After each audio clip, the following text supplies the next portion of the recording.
Hello students, आज हम बात करें अपने इंपॉर्टेंट जो टॉपिक का सीरीज जो हमारा है वो है स्टूडेंट्स रिफ्रैक्शन का। हमारे प्रीवियस वीडियोस जो आपने देख रखा है उसके अंदर हमने रिफ्लेक्शन के टॉपिक को हमने क्लियर किया हुआ है, रिफ्रैक्शन के टॉपिक पे हमने बात किया हुआ है। होप कि हमारे सारे वीडियोस को आप फॉलो कर रहे होंगे स्टूडेंट्स। अब हमारा जो टॉपिक है वो है refraction of light through a rectangular glass slab and a prism.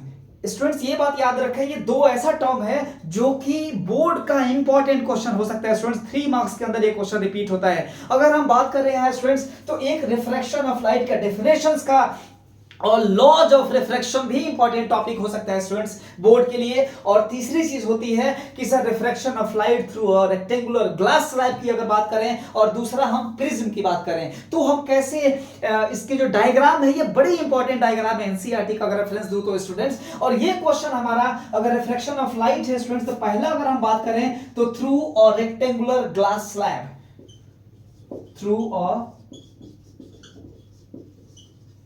Rectangular glass slab. Okay students, ये आपका इंपॉर्टेंट क्वेश्चन है एनसीईआरटी का। अगर आप चाहेंगे तो हम आपको रेफरेंस भी दे सकते हैं स्टूडेंट्स कि एनसीईआरटी के अंदर अगर हम बात करें इस अगर ये डायग्राम की तो एनसीईआरटी ने अपने पेज नंबर 172 के ऊपर ये डायग्राम रखा है स्टूडेंट्स। ये एक एक टॉपिक्स को हम रिलेट कराते हैं आपके एनसीईआरटी के एक क्वेश्चंस के अंदर से। और ये क्वेश्चन बोर्ड का हमेशा से इंपॉर्टेंट और फेवरेट टॉपिक रहा है। इन दो डायग्राम से एक डायग्राम आपका आना ही आना है स्टूडेंट्स। इस वजह से हम दोनों डायग्राम की बात करेंगे। एक जो हमारा डायग्राम है वो हमारा रिफ्रैक्शन ऑफ लाइट के अंदर है स्टूडेंट्स, क्लियर। और एक जो डायग्राम दे रखा है स्टूडेंट्स वो हमारा जो human I and the colourful world के अंदर उस डायग्राम को रखा हुआ है। अगर हम इसकी लेकिन ये दोनों टॉपिक को आज हम एक वीडियोस में एक साथ हम दोनों को स्टडी करेंगे स्टूडेंट्स, क्लियर है। अगर दूसरा जो हमारा टॉपिक है दिस इज, अगर सेकंड की बात करें तो थ्रू ग्लास प्रिज्म। ये दोनों टॉपिक याद रखिएगा स्टूडेंट्स। मैं इसका भी अगर आपको रेफरेंस दे दूं स्टूडेंट्स तो ये आपका पेज नंबर 191 के ऊपर लिखा हुआ है और 192 के ऊपर इस डायग्राम को ड्रॉ किया गया है स्टूडेंट्स। होप कि आपको ये चीज क्लियर हो गई होगी। इस टॉपिक को भी कहां लिखा है और इससे जो डायग्राम एनसीईआरटी के अंदर वो भी, यानी कि हमारा ये दोनों पेज कवर करता है सिर्फ जो refraction of light through a glass prism को। इस वजह से स्टूडेंट्स हम दोनों टॉपिक पे हम पैरेलल बात करेंगे और देखिए वीडियोस के अंदर हम दोनों को समझेंगे स्टूडेंट्स, क्योंकि दोनों में से एक डायग्राम इंपॉर्टेंट है। एनसीईआरटी वाले जो हमारे बच्चे हैं जो अपने वीडियोस के थ्रू जो प्रिपरेशन कर रहे हैं स्टूडेंट्स, आप बुक्स को ओपन करें और इस पेज के ऊपर आए और वहां आप उसको इंपॉर्टेंट लिखें। अभी उसको स्टूडेंट्स उसको इंपॉर्टेंट करें और इस चीज को आप रिवाइज करें क्योंकि ये बोर्ड का इंपॉर्टेंट क्वेश्चन है। ओके, अगर हम अब स्टार्ट करते हैं अपने टॉपिक से स्टूडेंट्स। यहां से अगर बात करें तो आप देखिए स्टूडेंट्स, अगर आपको कोई ग्लास आपने ऐसे रेक्टेंगुलर ग्लास को आपको ड्रॉ करना है इजी, ठीक है स्टूडेंट्स। यहां से आपको क्या करना है, कोई रे ऑफ लाइट को आपको इंसिडेंट करना है, ठीक है। तो देखिए स्टूडेंट्स, ये अगर जो दिस इज, ये आपका बात करें तो ये आपका रेयरर मीडियम है। कौन सा student, this is rarer medium and this is denser medium. क्योंकि ये एयर है, एयर का पोर्शन है, और ये वाला जो है आपका वो ग्लास का है, दिस इज मीडियम, ठीक है। अगर हम इसमें नेक्स्ट जो इंपॉर्टेंट जो हमारे थ्रू आउट जो वीडियोस हैं, फुल वीडियोस में आप जाकर देखें स्टूडेंट्स, हमने रिफ्रैक्शन ऑफ लाइट की एक एक चीजें हमने डिस्कस कर रखी है। ओके, इस वजह से हम सिर्फ अभी बोर्ड इंपॉर्टेंट क्वेश्चन सीरीज के अंदर हम इसको हम अभी जल्दी के अंदर और सारे सिर्फ इसमें हम आपको इसका हिंट देकर आपको हम डायग्राम को कंप्लीट करेंगे। आप हमारे सारे टॉपिक्स का फुल वीडियोस के लिए हमारे चैनल्स को आप फॉलो कर सकते हैं स्टूडेंट्स। यहाँ की अगर हम बात करें तो आप देखिए स्टूडेंट्स, ये इंसिडेंट हो रहा है कुछ, तो यहां से क्या होगा, एक नॉर्मल कट होगा। ओके स्टूडेंट्स, ये जो रे ऑफ लाइट इंसिडेंट है इसका डायरेक्शन सर कुछ ऐसा होना चाहिए था कि सर इसको इधर से आना चाहिए, क्लियर है। लेकिन होगा क्या स्टूडेंट्स, ये रे ऑफ लाइट कुछ टुवर्ड्स द नॉर्मल ऐसे बेंड हो जाएगा। आपको याद होगा स्टूडेंट्स कि when the ray of light is travels from rarer to denser it moves towards the normal. इस वजह से स्टूडेंट्स ये कहां जाएगा, कुछ नॉर्मल के टुवर्ड्स आपको बेंड हो जाएगा। तो इसको क्या बोलेंगे student, this is called incident ray and the normal, the angle between the normal and incident ray, this is called angle I. Hope कि आपको ये बात क्लियर होगी स्टूडेंट्स। ये कुछ आपका रिफ्रैक्टेड रे है और ये नॉर्मल है, तो इसके बीच में आपको बनेगा एंगल आर। होप कि आपको ये बात क्लियर होती जा रही होगी स्टूडेंट्स। ओके, ये आर है, क्लियर है स्टूडेंट्स। अब बात करें यहां एक और, अगर आप नॉर्मल ड्रॉ करें, ठीक है, तो अब क्या होगा स्टूडेंट्स, ये जो होगा, अब अगर बात करें रे ऑफ लाइट का, तो when ray of light is travels from denser to rarer, okay, it moves away from the normal. क्या हो जाएगा स्टूडेंट्स, अब ये यहां से क्या होगा, ये अवे फ्रॉम द नॉर्मल होके और ये इसके कुछ पैरेलल हो जाएगा. ओके, एंड दिस रे इज कॉल्ड इमर्जेंट रे. दिस इज कॉल्ड इमर्जेंट रे and this is the perpendicular distance between the original path of incident ray and emergent ray. This is called lateral shift या lateral displacement. इसको क्या बोलेंगे student, this is called lateral shift और lateral displacement.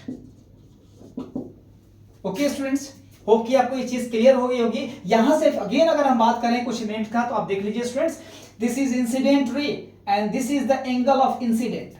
This is refracted ray and this is called the angle of refraction. अगर इसकी बात करें student तो this is emergent ray and the angle is called angle of emergence. Okay students, तो यहाँ 3 angles की बात कर रहे हैं. This is angle of incidence, angle of refraction and angle of emergence. Okay, and अगर रे की बात करें तो this is called incident ray, refracted ray and emergent रे. And the perpendicular distance between the original path of incident ray and the emergent ray, this is called lateral shift or lateral displacement. Okay students, hope कि आपको ये topic clear हो गया होगा students. एकदम बिल्कुल easy way में आप इसको डायग्राम को आप ड्रॉ करें, बार बार प्रैक्टिस करें, ये क्वेश्चन आ सकता है स्टूडेंट्स. इजीली आप यहां से आप 3 मार्क्स को गेट कर सकते हैं. अगर हम बात करें स्टूडेंट्स यहां की तो नेक्स्ट टॉपिक है वो है हमारा प्रिज्म का, जो कि पेज नंबर 192 के ऊपर इस डायग्राम को इसको ड्रॉ किया गया स्टूडेंट्स. एनसीईआरटी के अंदर, एनसीईआरटी ने अपने एक्सरसाइज के अंदर क्वेश्चन में नहीं रखा हुआ है, लेकिन एक एक पेज जब हम स्कैन करते हैं स्टूडेंट तो ये टॉपिक कैसे छोड़ के जाएंगे. और ये टॉपिक पेज नंबर 191 के ऊपर लिखा हुआ है, reflection of light through a prism, and इसका जो डायग्राम है वो पेज नंबर 192 पे रखा गया है स्टूडेंट्स. एक एक पेज स्कैन करेंगे. अगर हम बात करें स्टूडेंट्स यहाँ पे अगर ड्रॉ करने की तो देखिए स्टूडेंट्स, अगर एक प्रिज्म को आप अगर ड्रॉ करें तो यहाँ this is side A B C, this is angle. तो सबसे पहले आप यही समझ लें स्टूडेंट्स कि this angle is called, this is angle of prism.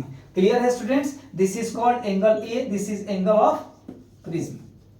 ये यहां से आपको क्लियर हो गया स्टूडेंट्स, ठीक है. अब बात करें स्टूडेंट्स रे ऑफ लाइट का, तो देखो ये रे ऑफ लाइट कुछ ऐसे इंसिडेंट हो रहा है इसके ऊपर, तो होगा क्या स्टूडेंट्स कि यहाँ इसका ओरिजिनल पाथ कुछ ऐसा होना चाहिए था, ठीक है. लेकिन ये क्या होगा, रिफ्रैक्ट होगा, रिफ्लेक्ट होकर कुछ इस साइड मूव हो जाएगा स्टूडेंट्स. क्लियर है. ये आपको यहाँ पे कुछ नॉर्मल ड्रॉ होगा.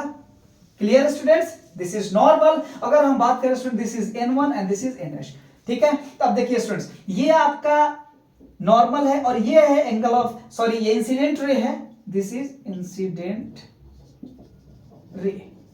तो यहां पे एंगल ऑफ आई का फॉर्मेशन होगा. क्लियर है स्टूडेंट्स, होप कि आपको ये बात समझ में आ गया होगा. अगर हम बात करें, देखिए ये है refracted ray and this is normal, तो इसके बीच जो ड्रॉ होगा this is angle of refraction.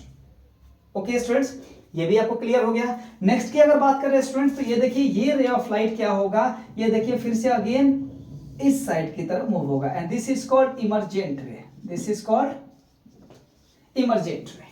Clear है स्टूडेंट्स. तो अब देखिए स्टूडेंट्स, यहां इमर्जेंट रे और ये नॉर्मल है, तो इसके बीच में कुछ ड्रॉ होगा angle E, angle of emergence. Hope कि आपको ये चीजें एक एक क्लियर होती जा रही होंगी स्टूडेंट्स. अगर हम बात करें इस इमर्जेंट रे का, अगर बैक साइड देखिए इसको, अगर इसका ये अगर पाथ होता दिस वन, तो this is called angle of deviation, या आप डी भी लिख सकते हैं और एंगल ऑफ आप डेल्टा का भी साइन दे सकते हैं स्टूडेंट्स. इसका मतलब है कि सर यहाँ पे हमारा एंगल आई भी समझ में आ गया, एंगल आर समझ में आ गया, एंगल ई समझ में आ गया एंड एंगल डी भी समझ में आ गया स्टूडेंट्स, कि सर ये जो रे है this is incident ray, this is refracted रे, दिस इज इमर्जेंट रे. एंगल की बात करें तो sir this is angle of emergence, angle of refraction, angle of emergence and this is the angle of deviation. Students ये आपको बहुत easy way में आपने क्या किया, इसको ये ड्रॉ कर लिया बोर्ड वालों के लिए. अगर मेरे वीडियोस के थ्रू जो इंट्रेंस के स्टूडेंट्स हैं, ये यहाँ एक इंपॉर्टेंट क्वेश्चन बनता है. एनसीईआरटी बोर्ड में ये क्वेश्चन नहीं बनता है स्टूडेंट्स. मैं बात करूं इंट्रेंस के लेवल की, तो स्टूडेंट्स यहां से एक क्वेश्चन क्या करता है कि सर ये पूरे एंगल्स के बीच में जो 4 एंगल्स हैं वहां से 3 एंगल्स को देख के पूछता है कि सर इसमें जो 4th वाले एंगल की वैल्यू को कैलकुलेट करो. क्लियर है. एनसीईआरटी का ये टॉपिक नहीं है स्टूडेंट्स. एनसीईआरटी ने इस टॉपिक का या रिलेशन का कोई फॉर्मूले को नहीं रखा है. अगर हम बात करें एंट्रेंस के लिए तो स्टूडेंट्स तो अगर हम जो थोड़ा सा ये हाई टॉपिक्स हैं और बहुत सारे बुक्स को आप नहीं परचेस करके, बार बार कहता हूं आप कंसेप्टम की बुक को फॉलो करें स्टूडेंट्स, क्योंकि वहां पे उसने पूरे बुक्स की समरीज, सारे बुक्स के कंसेप्ट को, एक एक टॉपिक्स को उसने लिख रखा है। स्टूडेंट्स बहुत ही इजी वे में आप फॉर्मूले के थ्रू इसको ड्राइव कर सकते हैं। इसको ड्राइव करेंगे students, this is angle of A, this is angle of D, this is equal to angle I plus angle E. अगर आपको ये रिलेशन अगर आपको पता है स्टूडेंट्स, तो आप इजीली आप कैलकुलेट कर सकते हैं। ठीक है स्टूडेंट्स, तो ये अगर आप रिलेशन याद रखें, सिर्फ ये पॉइंट अगर याद रखेंगे तो आपको ये आप इजी वे में आप एक क्वेश्चन कर सकते हैं एंट्रेंस का। अगर ये आपने नहीं पढ़ा है स्टूडेंट, जब तक आपको एनसीईआरटी से ये आउट ऑफ सिलेबस लगेगा, लेकिन स्टूडेंट्स इस वजह से हम बोलते हैं एक एक टॉपिक को आप ध्यान दें। अगर बात करें उसी तरह से, अगर इसका एडवांस एनसीईआरटी के अंदर भी बात करें तो ये एनसीईआरटी का भी टॉपिक हो सकता है। और एंट्रेंस का फिक्स क्वेश्चन है स्टूडेंट्स, वो होता है स्नेल्स लॉ के ऊपर। किसके ऊपर students? This is Snell's law. इसके अंदर एक क्वेश्चन आता है, the ratio of sine of angle of incidence to the sine of angle of refraction is constant and this is called Snell's law. इसके ऊपर इंपॉर्टेंट क्वेश्चन है students, ये refraction of light का सेकेंड लॉ भी है। First law कहता है the incident ray, the refracted ray and the normal all lies in the same plane, and second one this is called Snell's law, the ratio of sine of angle of incidence to the sine of angle of reflection is constant. और ये वो constant term क्या होता है? This is called, यहां से student देखिए आप इजीली याद कर सकते हैं, sin I, this is sin R, and this is constant, and constant is mu. This is called refractive index. This is called refractive index. इसके ऊपर भी हम बात करेंगे स्टूडेंट्स। और ये हम जब ये बोर्ड के लिए हम आपको इतना बता रहे हैं स्टूडेंट्स, बाकी जो एंट्रेंस के स्टूडेंट्स हैं वो हमारे फुल वीडियोस को जो इसको फॉलो करें, वहां पे हमने पूरे सीक्वेंस वाइज हमने एक एक चीज को टॉपिक वाइज हमने स्टडी कर रखा है। क्लियर है स्टूडेंट्स? तो होप कि आपको ये टॉपिक क्लियर हो गया होगा। ये बोर्ड के लिए इंपॉर्टेंट क्वेश्चन है। एंट्रेंस वाले भी बच्चे हमारे पेज को फॉलो करें स्टूडेंट्स। अगर यूट्यूब पे आप देख रहे हैं तो आप हमारे चैनल को सब्सक्राइब करें, ओके। और हम ऐसे ही और जो इंपॉर्टेंट जो क्वेश्चंस के सीरीज हैं, कंसेप्ट ऑफ बुक्स का एक एक टॉपिक और एक एक क्वेश्चंस पे हम बात करेंगे स्टूडेंट्स। जल्दी हमारी जो सीरीज आ रही है वो कंसेप्ट ऑफ बुक्स के ऊपर आ रही है। जामिया का प्रीवियस ईयर्स के 10 साल के क्वेश्चंस पेपर के साथ आ रहे हैं हम। जामिया के साथ और एमयू के साथ भी हम डिफरेंट सारे एंट्रेंस कोर्सेज के साथ हम अपने सारे वीडियोस को लॉन्च कर रहे हैं। आप हमारे चैनल पे बने रहें स्टूडेंट्स, और होप कि आप बहुत अच्छा करें एंट्रेंस के अंदर। आप जो है आप बिल्कुल अच्छे से आप इसको क्लियर वाइज एक टॉपिक वाइज आप स्टडी करें स्टूडेंट्स, ओके। होप तो all the best students and जय हिंद।